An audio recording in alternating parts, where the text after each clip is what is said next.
Hey y'all, and welcome back to Cajun Country Living. Well, today marks a pretty exciting time for us. Me and Lydia was able, over the past several days, to get our fireplace online and running. We got all the double, triple, quadruple wipe, whatever that stuff is, and we did a couple test burns, and we absolutely love it. We built a fireplace years ago, 2 years ago I think? We actually put it in place, but we never actually ran the duct to the fireplace. So these past few years, we've just been putting a beautiful scene of a little banner in front of the fireplace that looks like a wood burner and setting a little heater right by it so you can go over there. I mean, it won't roast your marshmallows, but you know, it would do. But this year we decided, nope, we want it real. We want to have it done for this winter, and that's what we've been tackling these last few weeks.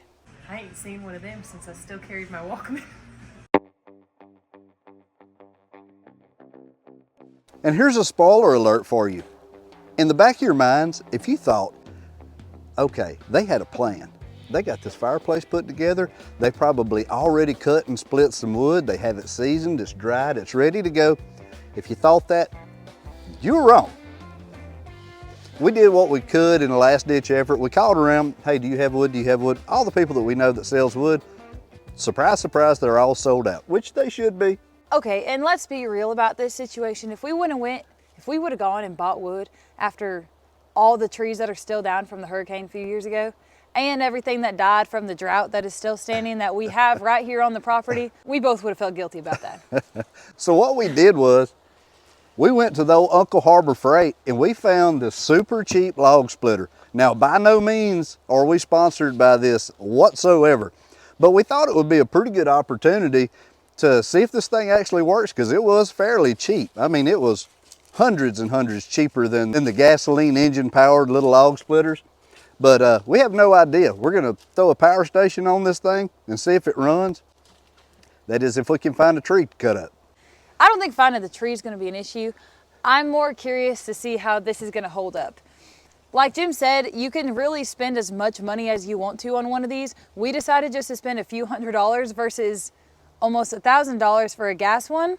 And then you're talking about a motor. You got to keep the main tank on the motor. We're only burning for a short amount of time. Our season is usually at max 3 months long of a winter. So we're not burning like poor Jen and Teddy do, where they've got knee-deep snow right now for weeks now. So they're gonna have a really, really long winter, which would make more sense for somebody like them to have it. For us, this is gonna be nice just to put up, if it works good, of course. If the electric does, then trying to keep up with a motor. And no racket. Racket. Yes. Racket. That's Is that a a word? racket. That's like a tennis racket. Maybe that's something we just say. I- Noise. There'll be no noise, because it is electric. It should be super quiet. And that's gonna be nice, because I hate noise. Not a fan of it. Hence us living where we don't even have phone service. Right smack dab in the middle of you got a pretty mouth, Louisiana. That's Love the it. truth. All right, we're gonna find us a tree and go from there.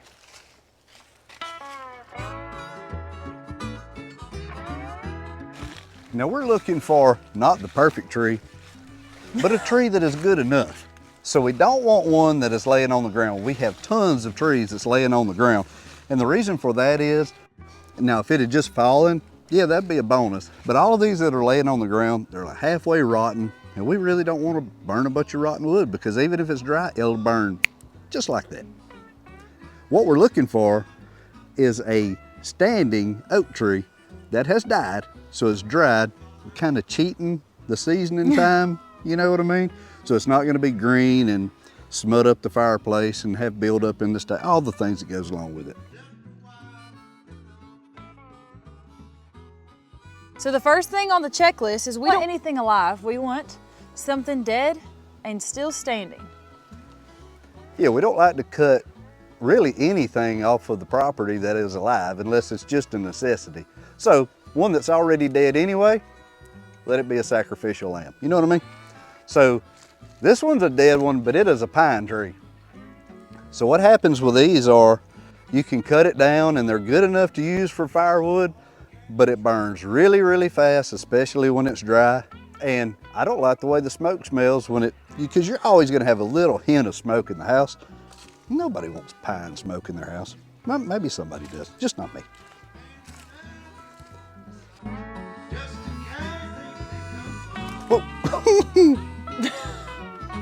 Goat chick.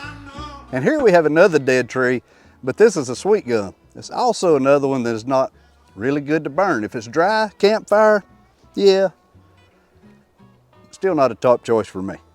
Wait, is the sweet gum the one that we made that Robitussin jelly from? No, that was black gum berry. Black gum berries. Oof. I just think we really had it diluted too strong. I don't know, I didn't think it was bad. It did have kind of a Robitussin-y, I mean, but you felt like after you ate your toast with that jelly on it, that you were getting better if something ailed you. You know what I mean? Yeah, kind of like you ate Vicks. It wasn't that bad. Now, if we would have planned ahead like we had talked about, we could have came back here, and if there was any trees that were in the way of like a trail that we wanted to put in and they were alive, we could have cut them down and let them be sitting up. That way they weren't the green or still wet or just newer, fresher stuff, because that would have made a lot more sense for us to do. But being that we waited so long, it's kind of what's making this a little bit trickier.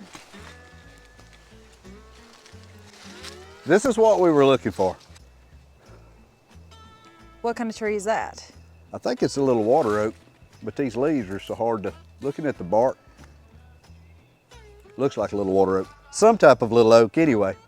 Now, the reason we've had so many trees that are dead on this property is because we had back-to-back hurricanes, and I don't know what it is. Sometimes, I don't know how it affects these trees, but we've had a lot of them die, a lot of big old trees die.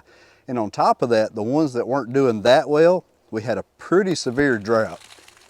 And the ones that the storms didn't really mess up really bad, the drought got them. So we still have a ton, I'm talking about acres and acres of really good hardwood, trees of all kinds, but still sad to see these good old hardwoods go to waste because it takes years and years for them to grow. All right, so this is a tree that we're cutting down, and it is right in view of where we put our squirrel house. We went down here and checked it out, and something has definitely been nesting in the box. Now, we have seen a lot of squirrels, and we aren't sure if they're the two squirrels that we had released back or not, but y'all actually not seeing them is probably a good thing. That means that they adapted back into nature and that they weren't waiting here for us to come back. And that is exactly what we wanted to happen anyway. We wanted them to be able to go back into nature and live their squirrel life out like they're supposed to be. Not put in a gumbo, right? Now that's up for debate.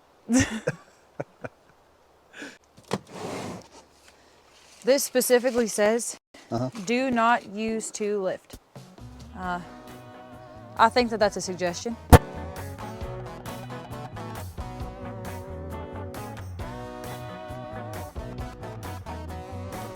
Is that my knife?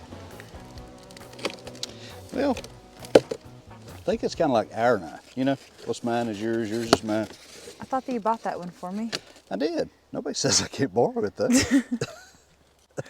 I'm wondering where that was at. I just sharpened it too. Oh, perfect. You can give it back. You ready? On 7. 7. Well, it surely don't look like much, does it? Hey, that doesn't mean much. Neither do I. You'd be shocked about what I can lift.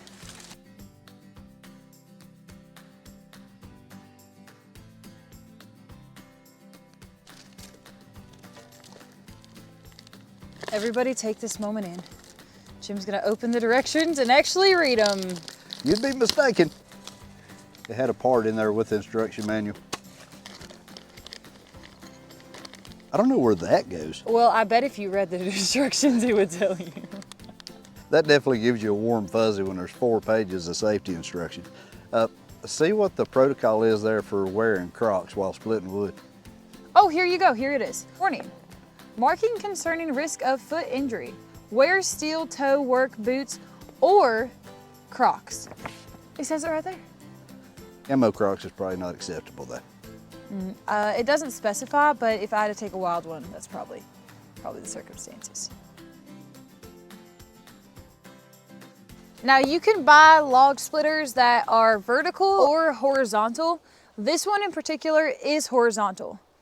I hope that it doesn't have to be on level ground because we are on a hill. I guess we'll have to find out if it needs level ground or not, and if so, I guess we'll just have to haul everything up to the house and do it there. But I think it's probably gonna work on uneven ground.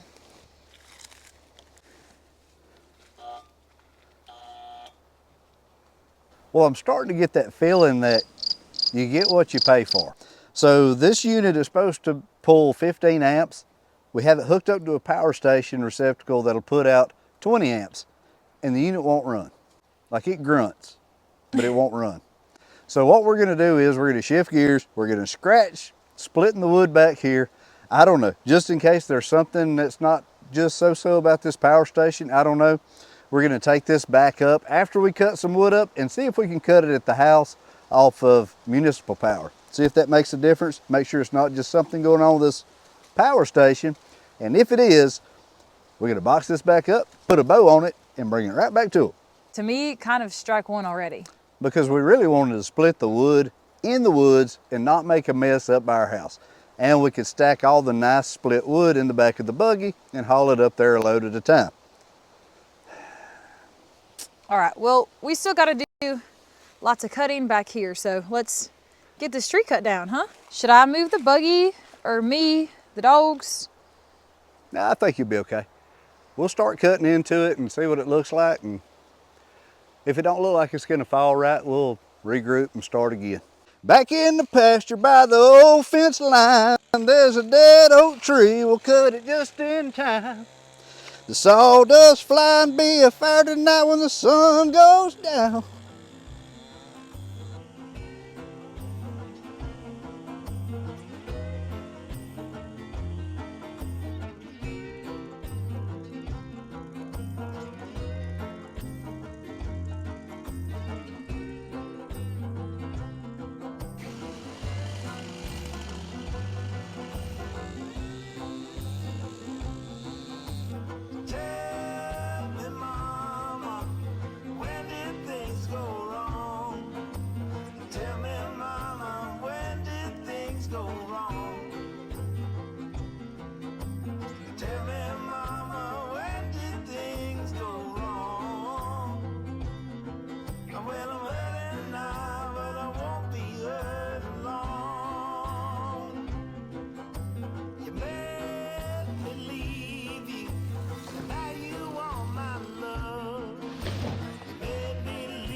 It's 70 degrees in the shade, and the breeze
never bothered about what could be coming.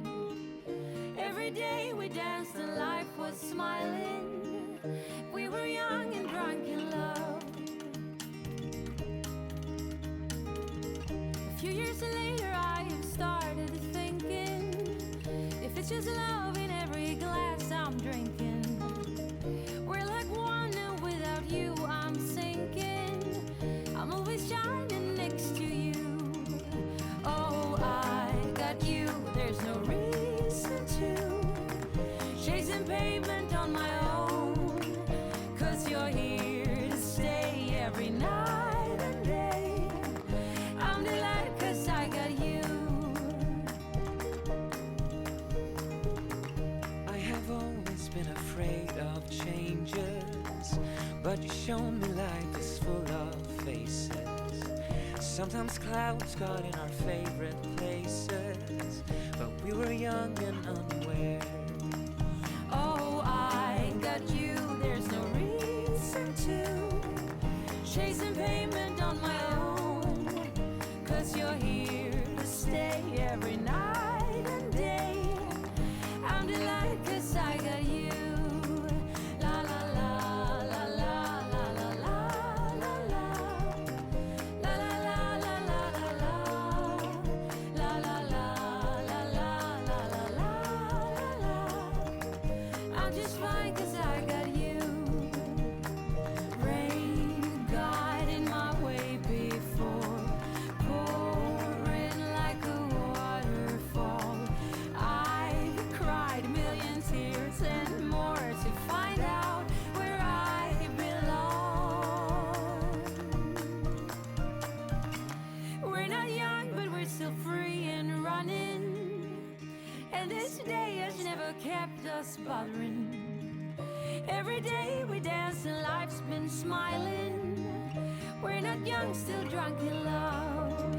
Oh, I got you, there's no reason to chasing pavement on my own, 'cause you're here to stay every night and day.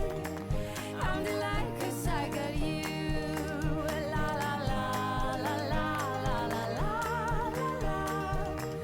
La la la la la la la.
Well, yesterday we was able to get some of the logs split, and we had a nice little toasty fire this morning. It actually dipped down to 32 degrees here.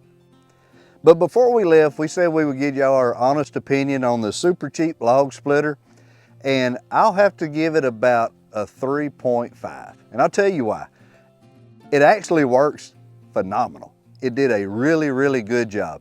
But it's supposed to be 120 volts, 15 amps, comes out to around 1800 watts. Because one of the main reasons that we wanted this thing was to try to run it off of a 2000 watt power station.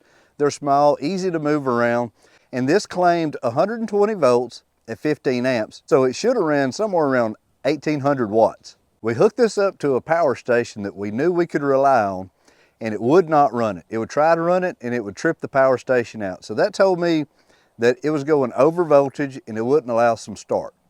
We came to the house, we plugged it into the receptacle here, and it ran fine.